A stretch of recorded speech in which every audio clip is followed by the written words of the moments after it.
राजस्थान सरकार द्वारा प्रस्तावित धर्मांतरण बिल को लेकर सांसद राजकुमार रोत ने कड़ा विरोध प्रकट किया है। उन्होंने सरकार से स्पष्ट रूप से यह पूछने की मांग की है कि इस बिल को लाने के पीछे उसका आधार क्या है।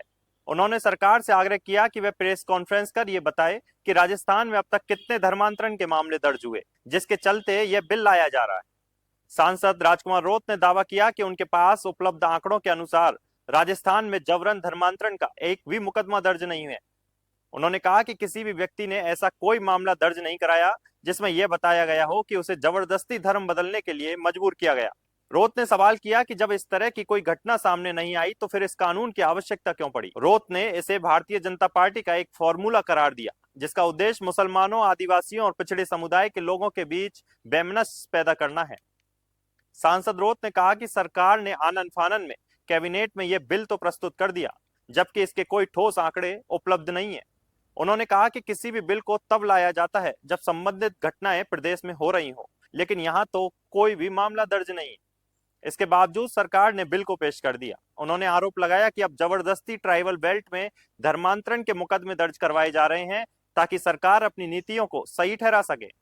राजकुमार रोत ने सरकार से पूछा कि जिस दिन यह धर्मांतरण कानून कैबिनेट में लाया गया उस दिन से 10 साल पहले तक कितने ऐसे मुकदमे दर्ज हुए कि सरकार जनवरी 2025 से पहले दर्ज हुए मुकदमों की संख्या को सार्वजनिक करे।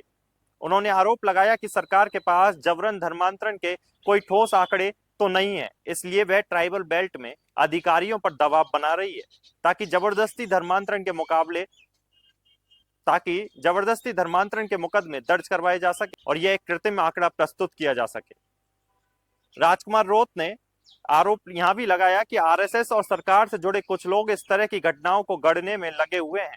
उन्होंने कहा कि जब कोई गरीब व्यक्ति बीमार होता है तो वह अपनी आस्था के अनुरूप किसी गिरजाघर, दरगाह या मंदिर में जाता है, लेकिन अब इस तरह की गतिविधियों पर भी मुकदमे दर्ज किए जा रहे हैं जिससे सरकार अपनी मंशा के अनुरूप आंकड़ा तैयार कर सके। सांसद रोत ने कहा कि सरकार केवल धर्मांतरण बिल के लिए आंकड़े जुटाने में लगी है ताकि इसे लागू करने के लिए एक तर्क प्रस्तुत किया जा सके। उन्होंने तंज कसते हुए कहा कि सरकार को आदिवासी लोगों को अच्छी शिक्षा और स्वास्थ्य सुविधाएं देनी चाहिए, लेकिन वह ऐसा करने के बजाय धर्म के नाम पर राजनीति कर रहे हैं, ट्राइबल बेल्ट के लोगों को आपस में लड़वाने का काम कर रहे हैं। सांसद रोत के इन आरोपों पर सरकार की तरफ से अभी तक कोई प्रतिक्रिया सामने नहीं आई है। आप बने रहें हमारे साथ और राजस्थान की सियासत से जुड़ी खबरों के लिए हमारे चैनल को सब्सक्राइब करें।